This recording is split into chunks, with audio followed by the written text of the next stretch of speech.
हाँ जी, नमस्कार प्यारे विद्यार्थियों। मैं रवि भारद्वाज साइंस की क्लास में आप सभी बच्चों का हार्दिक अभिनंदन करता हूँ।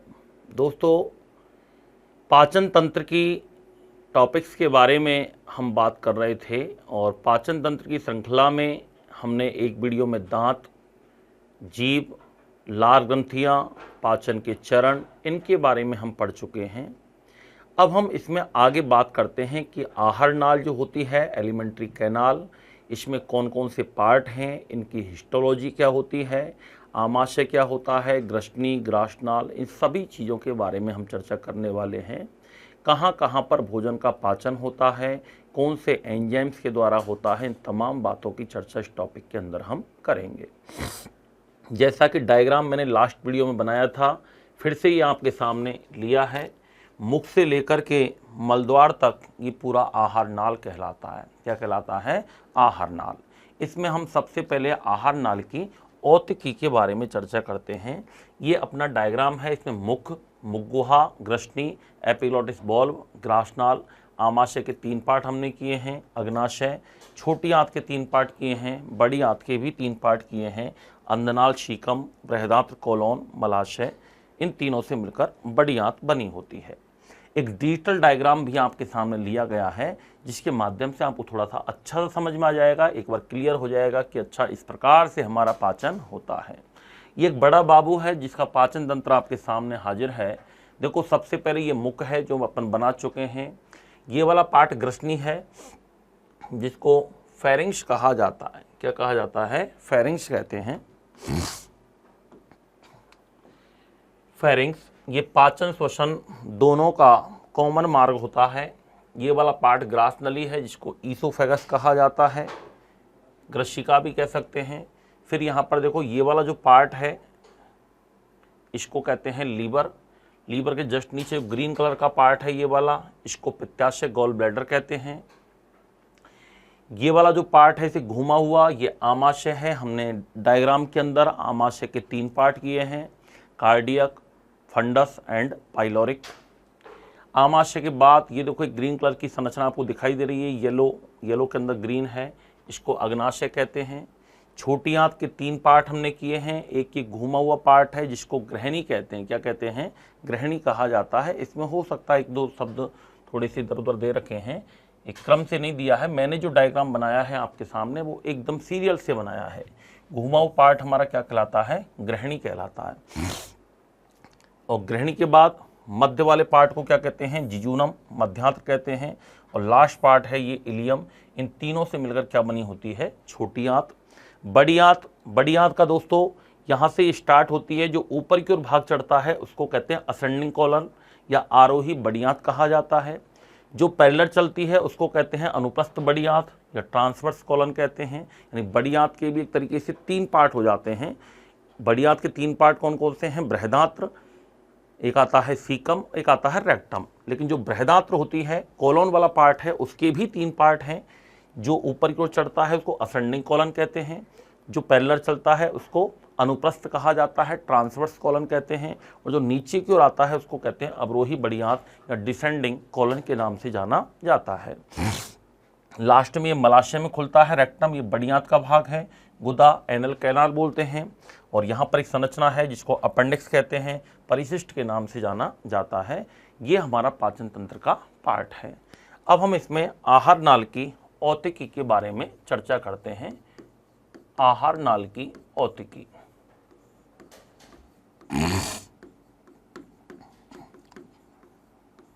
Histology of alimentary canal.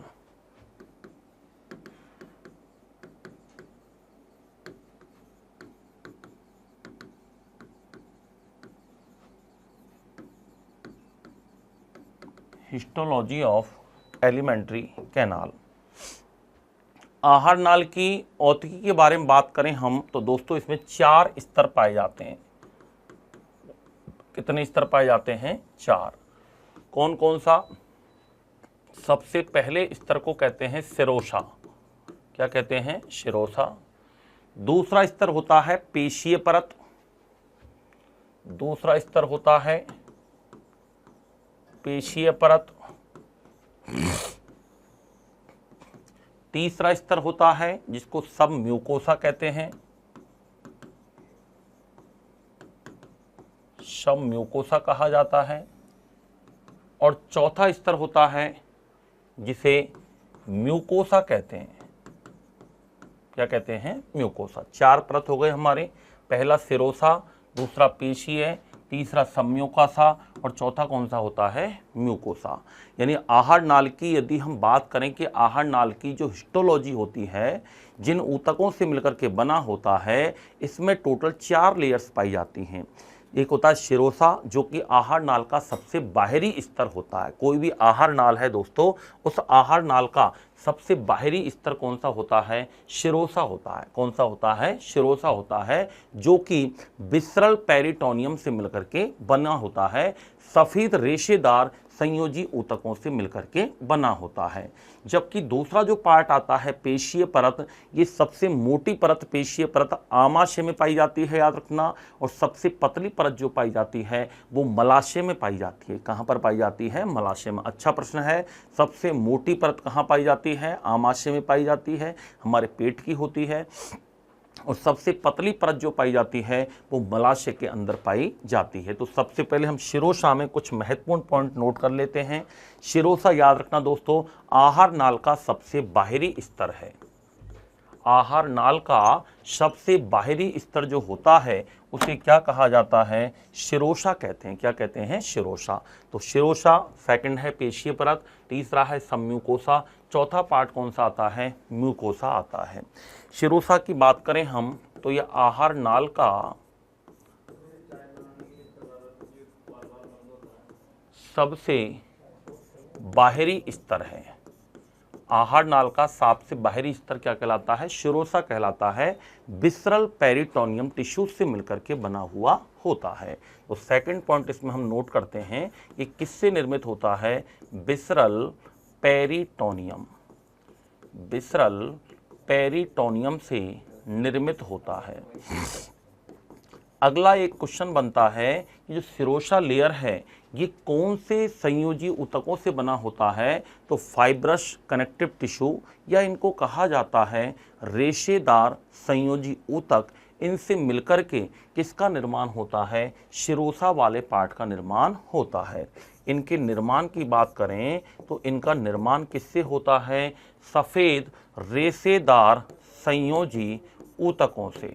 सफ़ेद रेशेदार संयोजी ऊतकों से किसका निर्माण होता है? शिरोसा वाले पार्ट का होता है। ये आहार नाल का सबसे बाहरी स्तर के रूप में इसे जाना जाता है।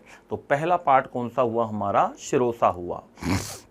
दूसरा पार्ट आता है हमारी पेशीय परत। कौन सा आता है? पेशीय परत।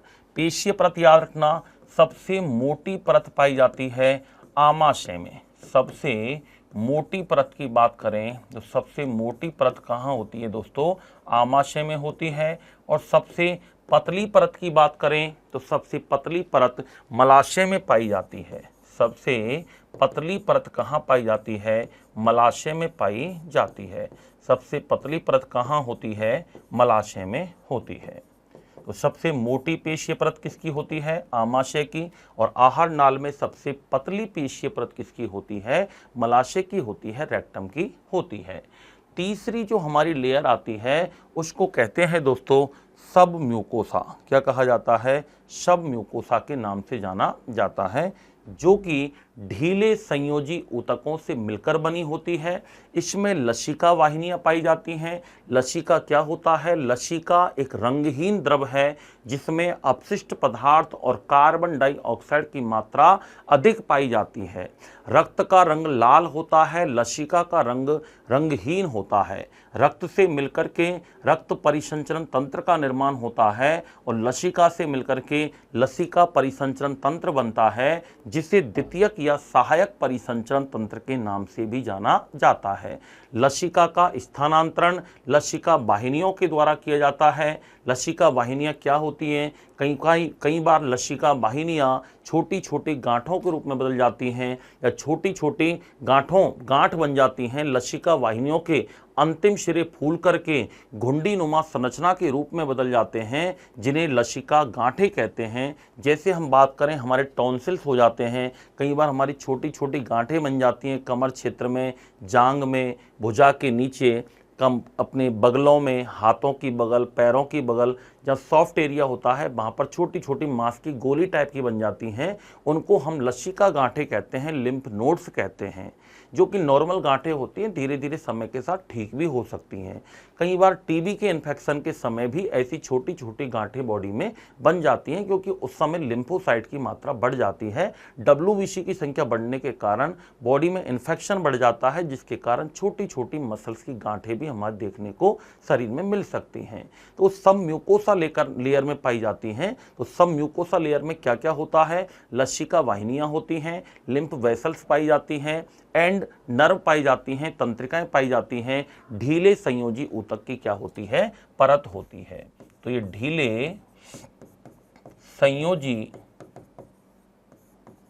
ऊतक की परत होती है, ढीले संयोजी ऊतक की परत होती है। और इसके अंदर क्या पाई जाती हैं? लसिका वाहिनियां तथा तंत्रिकाएं पाई जाती हैं। लसिका वाहिनियां तथा तंत्रिकाएं उपस्थित होती हैं।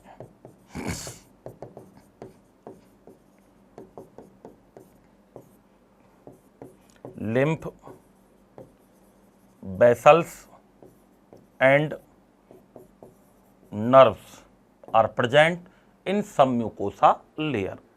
चौथी लेयर जो आती है हमारी म्यूकोसा वाला आता है। ये आहार नाल की सबसे आंतरिक परत है। यदि क्वेश्चन आए कि आहार नाल की सबसे बाहरी परत कौन सी होती है, आंसर होगा सिरोसा। और आहार नाल की सबसे आंतरिक परत कौन सी होती है, आंसर होगा म्यूकोसा। तो ये आहार नाल की सबसे आंतरिक परत है। आहार नाल की सबसे आंतरिक परत के रूप में किसे जाना जाता है? म्यूकोसा को जाना जाता है। किसे जाना जाता है? याद रखना, म्यूकोसा को जाना जाता है। आहार नाल की सबसे आंतरिक परत होती है म्यूकोसा। सबसे बाहरी परत कौन सी होती है दोस्तों? शिरोसा होती है। अगर हम बात करें कि म्यूकोसा वाला पार्ट में क्या क्या पाया जाता है, तो म्यूकोसा वाले पार्ट में स्रावी तथा अवशोषी कोशिकाएं पाई जाती हैं। क्या पाई जाती हैं इसमें? स्रावी तथा अवशोषी कोशिकाएं उपस्थित होती हैं।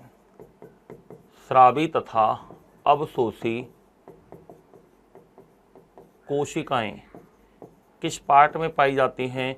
म्यूकोसा वाले पार्ट में होती हैं। किस में होती हैं? म्यूकोसा वाले पार्ट में प्रेजेंट होती हैं। तो चौथा पार्ट हमारा कौन सा हो गया? म्यूकोसा हो गया। तो आहार नाल की औतकी में टोटल स्तर कितने हैं बताइए? 4।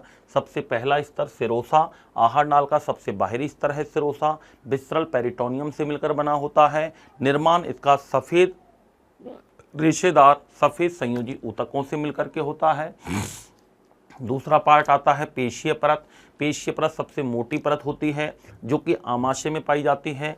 सबसे पतली परत कहाँ होती है? मलाशय में होती है।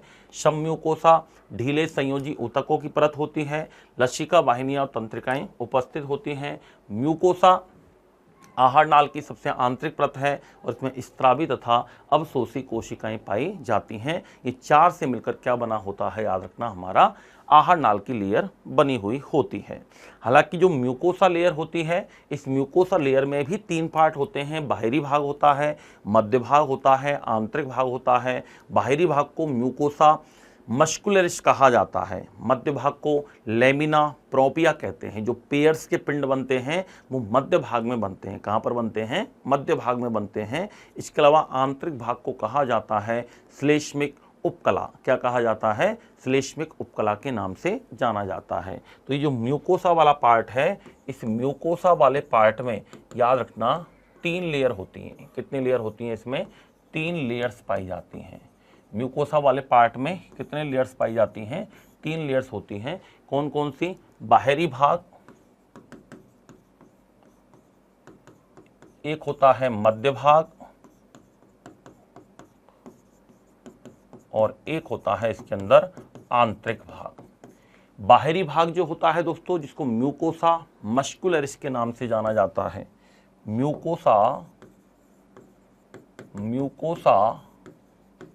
मस्कुलरिस, क्या कहते हैं इसको, म्यूकोसा मस्कुलरिस कहा जाता है। मध्य भाग को कहते हैं दोस्तों लेमिना प्रोपिया, लेमिना प्रोपिया कहते हैं। और इसमें पेयर के पिंड आते हैं, पेचेज ऑफ पेयर या पेयर के पिंड, इनको किस में रखा गया है, मध्य भाग में रखा गया है। और तीसरा पार्ट आता है जिसको कहा जाता है श्लेष्मिक उपकला, क्या कहते हैं, श्लेष्मिक उपकला के नाम से जाना जाता है। ये तीन पार्ट मिलकर क्या बनाते हैं, म्यूकोसा वाला पार्ट बनाते हैं। क्या बनाते हैं, म्यूकोसा वाले पार्ट का निर्माण करते हैं। इसके बाद जो हमारा पार्ट आता है दोस्तों वो है ग्रसनी, क्या नाम है, ग्रसनी, जिसको फेरिंग्स कहते हैं। क्या कहते हैं, फेरिंग्स कहा जाता है। हम ग्रसनी की बात करें दोस्तों तो ये वाला पार्ट हमारा ग्रसनी है। ग्रसनी पाचन और श्वसन दोनों का कॉमन मार्ग है, याद रखना। यहाँ तक भोजन भी जाता है, यहाँ तक वायु भी जाती है। फिर यहाँ पर एक कपाट पाया जाता है जिसका नाम है एपिग्लॉटिस वाल्व, जो कि भोजन के कणों को श्वास नली में जाने से रोकने का कार्य करता है। होता क्या है दोस्तों, हमारे एक तो मुख है, एक नासिका है। सांस हमेशा व्यक्ति को नासिका से लेना चाहिए। कई बार क्या होता है, जब हम भोजन करते हैं और भोजन करते समय यदि हम सांस भोजन करते समय मुंह से ले लेते हैं तो ये हमारा जो एपिग्लॉटिस वाल्व है ये कहीं ना कहीं गड़बड़ा जाता है। क्योंकि एपिग्लॉटिस वाल्व का काम क्या है, भोजन के कणों को श्वास नली में जाने से रोकना। यानी यहाँ से दो रास्ते निकलते हैं, एक रास्ता तो चला जाता है हमारा श्वास नली, एक रास्ता कहलाता है ग्रासनाल। श्वास नली वाला चला जाता है फेफड़ों में, जिसकी चर्चा हम श्वसन तंत्र में करेंगे। और जो ग्रासनाल वाला पार्ट है वो चला जाता है हमारा आमाशय में, जो कि हमारा पार्ट चल रहा है जिसका नाम है पाचन तंत्र या डाइजेस्टिव सिस्टम के नाम से जाना जाता है। अगर हम बात करें इसमें कि ग्रसनी जो होती है, ये एपिग्लॉटिस वाल्व है, ये भोजन के कणों को श्वास नली में जाने से रोकता है। कई बार क्या होता है, जब हम मुख गुहा से भोजन करते हैं और उसी समय यदि हम मुख से सांस ले लेते हैं तो होता क्या है दोस्तों, भोजन के कुछ कण हमारी श्वास नली में चले जाते हैं, जिससे हमें अचानक से खांसी उत्पन्न होती है। हम कहते हैं ना, कोई याद कर रहा है, कोई भूखा बैठा है, ठसका लग गया, खांसी लग गई, वो कुछ नहीं होता, कुछ भोजन पानी कण कहाँ चले जाते हैं, हमारे श्वास नली में एंटर कर जाते हैं, जिसकी वजह से क्या होता है, हमें खांसी जैसी चीज़ें उत्पन्न हो जाती हैं। धीरे धीरे पानी हम पीते हैं, धीरे धीरे वो सही हो जाता है। अभी 2-3 महीने 4 महीने पहले की बात है, 2024 की ही, एक छोटा बच्चा था जिसके पिताजी विदेश रहते थे। अखबार में पढ़ा होगा आपने, उसके पिताजी चॉकलेट लेके आए थे, बच्चे ने चॉकलेट खाई और चॉकलेट खाते ही बच्चे का दम घुटने लगा। उसको हॉस्पिटल में एडमिट कराया और पता चला आधा घंटे बाद उस बच्चे की डेथ हो गई। अखबार में आया था कि चॉकलेट खाने से बच्चे की डेथ हो गई। मैंने भी उसको पढ़ा कि चॉकलेट खाने से बच्चे की डेथ कैसे हुई। तो उसमें फिर डॉक्टर्स ने बताया था कि बच्चे ने जब चॉकलेट खाई तो चॉकलेट खाते समय बच्चे ने मुंह से सांस ले लिया, जिसकी वजह से एपिग्लॉटिस वाल्व खुल गया। और एपिग्लॉटिस वाल्व जाना तो चाहिए था श्वास नली की तरफ, लेकिन हुआ क्या था, दोनों एक साथ काम हो गए। अब दोनों एक साथ हो गए तो क्या करेगा बेचारा, गड़बड़ा गया वो तो। अब कुछ वो जो चॉकलेट थी वो गलती से बच्चे की श्वास नली की तरफ मूव कर गई। अब बच्चे की श्वास नली है, श्वास नली कोई बहुत बड़ी तो होती नहीं है, हमारी बहुत छोटी होती है, लेकिन बच्चे की श्वास नली छोटी सी थी, उसमें वो चॉकलेट जा करके फंस गई, चिपक गई। अब क्या हुआ, आगे सांस का आदान प्रदान रुक गया, बाहर की ऑक्सीजन अंदर नहीं जाए, अंदर की CO2 बाहर नहीं आए, बच्चे का दम घुटने लगा, बच्चे को हॉस्पिटल में एडमिट कराया, आधे घंटे में उसकी डेथ हो गई। तो डॉक्टर्स ने भी यही कारण बताया था कि बच्चे ने मुंह से सांस लिया और उसी समय बच्चे ने चॉकलेट खाई। कई बार ऐसा होता है ना, हमको तीखा खाते हैं, सब्जी वगैरह यूज में लेते हैं और साथ में अपन सांस ले लेते हैं मुंह से कि यार बहुत ज़्यादा तीखी है, तुरंत वो हमारे फंस जाती है, आधी ऊपर नाक की तरफ चली जाती है, कभी श्वास नली में चली जाती है, तुरंत हमें अच्छा महसूस नहीं होता। तो ये एपिग्लॉटिस वाल्व क्या होता है, भोजन के कणों को श्वास नली में जाने से रोकने का कार्य करता है। तो ये बात हुई है हमारी दोस्तों एपिग्लॉटिस वाल्व की। किसकी बात हुई है, एपिग्लॉटिस वाल्व की। तो ग्रसनी के बारे में आपको बता रहा था। ग्रसनी पाचन और श्वसन तंत्र दोनों का सम्मिलित मार्ग है।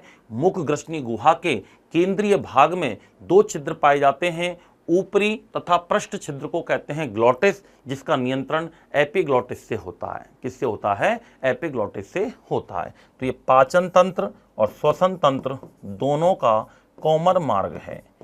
पाचन तंत्र तथा श्वसन तंत्र दोनों का सम्मिलित मार्ग है। दोनों का सम्मिलित मार्ग का नाम क्या है? ग्रसनी है। और मुख ग्रसनी गुहा के केंद्रीय का भाग में याद रखना कितने छिद्र पाए जाते हैं? 2 छिद्र पाए जाते हैं। मुख ग्रसनी गुहा के केंद्रीय भाग में कितने छिद्र पाए जाते हैं? 2 छिद्र पाए जाते हैं। एक गुलेट होता है। क्या होता है? गुलेट। एक बोलते हैं ग्लॉटिस। क्या बोलते हैं? ग्लॉटिस। एक होता है ऊपरी तथा पृष्ठ छिद्र, पीछे वाला छिद्र, जिसको कहा जाता है ग्लॉटिस। क्या कहते हैं इसको? ग्लॉटिस कहते हैं, याद रखना, जिसका नियंत्रण एपिग्लॉटिस से होता है। इसका नियंत्रण जो होता है वो किससे होता है? एपिग्लॉटिस से होता है। छिद्र को तो कहते हैं ग्लॉटिस, और नियंत्रण किससे होगा? घाटी ढक्कन या एपिग्लॉटिस के द्वारा इसका नियंत्रण होता है। और निचला और अधर छिद्र जो होता है उसको गुलेट कहते हैं, जिसे निगल द्वार कहा जाता है। गुलेट क्या है? एक पेशीय ट्यूब में खुलता है, जिसको ग्रासनाल कहते हैं। क्या कहते हैं? ग्रासनाल कहते हैं। तो निचला और अधर छिद्र, निचला तथा अधर, अधर यानी निचला वाला, अधर छिद्र जो होगा उसको कहते हैं गुलेट। क्या कहा जाता है? गुलेट कहते हैं इसको, GULLET, या इसको निगल द्वार कहा जाता है। क्या कहा जाता है? इसको निगल द्वार के नाम से जाना जाता है। ये गुलेट जो होता है, ये गुलेट आगे जाकर के, ये गुलेट जो होगा जिसे निगल द्वार कहते हैं, ये निगल द्वार आगे जाकर के एक पेशीय ट्यूब में खुलता है, जिसे ग्रासनाल कहते हैं। ये पेशीय ट्यूब में खुलता है, पेशीय ट्यूब में खुलता है, जिसे क्या कहा जाता है? ग्रासनाल कहते हैं, ईसोफेगस कहा जाता है, या इसी को हम क्या कहते हैं? ग्रशिका कहते हैं। क्या कहते हैं? ग्रशिका के नाम से जाना जाता है। ये एपिग्लॉटिस वाल्व क्या काम करता है? भोजन के कणों को श्वास नली में जाने से रोकता है। ये एपिग्लॉटिस वाल्व का कार्य क्या है? भोजन के कणों को श्वास नली में जाने से रोकना।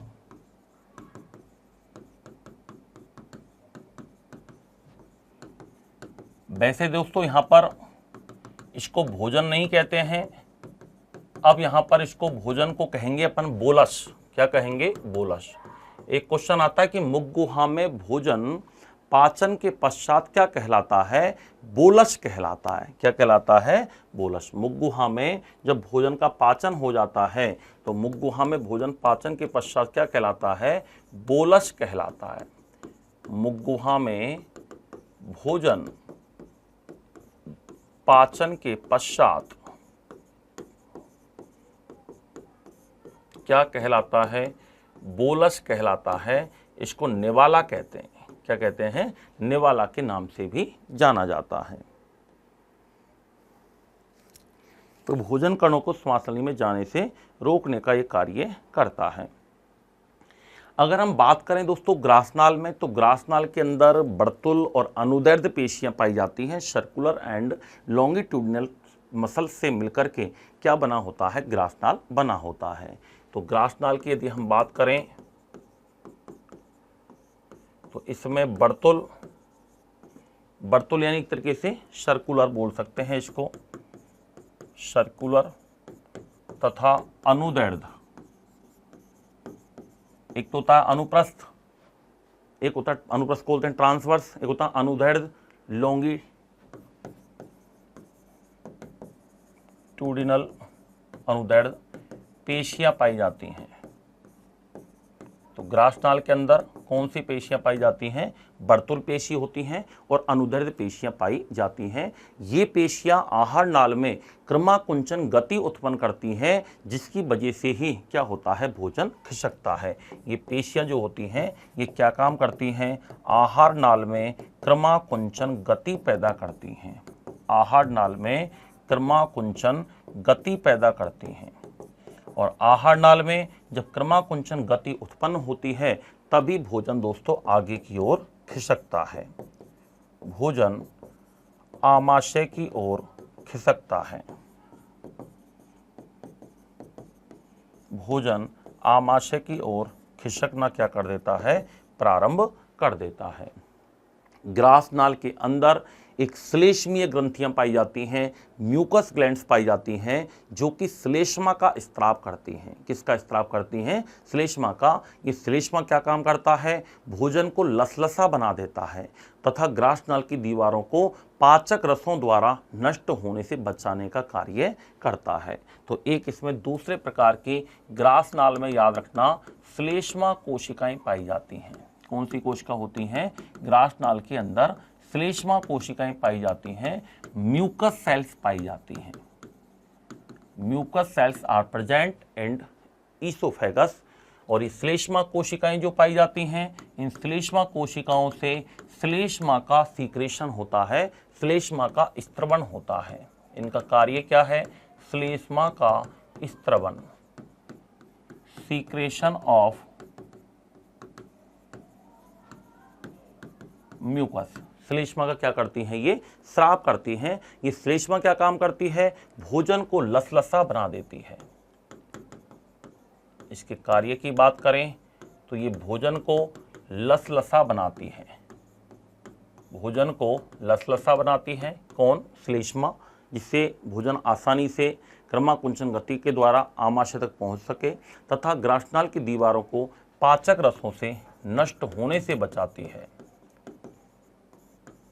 ग्रासनाल की दीवारों को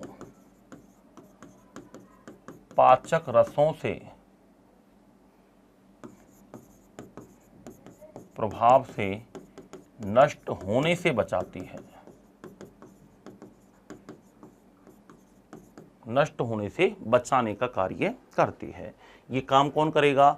श्लेष्मा कोशिकाएं करती हैं, म्यूकस सेल्स करती हैं। ग्रासनाल में दोस्तों याद रखना पाचक एंजाइम्स का क्या होता है? अभाव होता है। ग्रासनाल के अंदर यदि हम बात करें तो ग्रासनाल में कोई भी डाइजेस्टिव एंजाइम नहीं पाया जाता है, कोई भी पाचक एंजाइम नहीं पाया जाता है। इसलिए याद रखना ग्रासनाल वाले पार्ट में भोजन का डाइजेशन नहीं होता है। एक क्वेश्चन आता है किस पार्ट में भोजन का डाइजेशन नहीं होता है, तो याद रखना ग्रासनाल एक ऐसा पार्ट है जिसमें भोजन का डाइजेशन नहीं होता है, ना ग्रसनी में होता है। भोजन का डाइजेशन एक मुख-गुहा में होता है, एक हमारे आमाशय में होता है, एक छोटी आंत में होता है। ये तीन पार्ट पाचन तंत्र के ऐसे हैं जिनमें पाचन की प्रक्रिया होती है। बाकी अवशोषण होता है, अवशोषण मुख-गुहा में भी होता है, अवशोषण आमाशय में भी होता है, अवशोषण छोटी आंत में भी होता है और अवशोषण बड़ी आंत में भी होता है। दोस्तों जब भी आप किसी टॉपिक को पढ़ते हो तो हमेशा टॉपिक को पढ़ते समय पहली बात आपके दिमाग में ये आनी चाहिए कि इससे प्रश्न कैसे बनेगा, उस प्रश्न का आंसर हमें कैसे याद रखना है। दोस्तों कई बच्चे क्या होते हैं, पढ़ते रहते हैं लेकिन वो ऑब्जर्व नहीं करते, अपने आप को टेस्ट नहीं लेते, वो अपने आप का परीक्षण नहीं करते। दोस्तों बिना टेस्ट के भी परिणाम की प्राप्ति बहुत जल्दी से नहीं हो पाती है। कई बच्चे पढ़ते बहुत सारा है लेकिन एग्जाम टाइम पे कहीं ना कहीं वो डिमोटिवेट हो जाते हैं और एग्जाम टाइम पर पेपर उनका सही से नहीं जाता है। उसका कारण ये है कि उन्होंने पढ़ा तो है लेकिन उसको भुनाया नहीं, उसको ये नहीं पहचाना उसमें बच्चे ने कि इसमें क्वेश्चन कैसे आएगा, लास्ट ईयर क्वेश्चन कैसे पूछे जा चुके हैं, क्वेश्चन का लेवल क्या रहेगा, ये चीज़ हमारे कितनी काम की है, ये वाली चीज़ हमें किस एग्जाम के लिए पढ़नी है, किस में छोड़नी है। इस प्रकार की चीज़ें दोस्तों जो आती है हमारी, वो एक बार टॉपिक को पढ़ने के बाद उसको मन ही मन में आपका रिवाइज करने से होगा।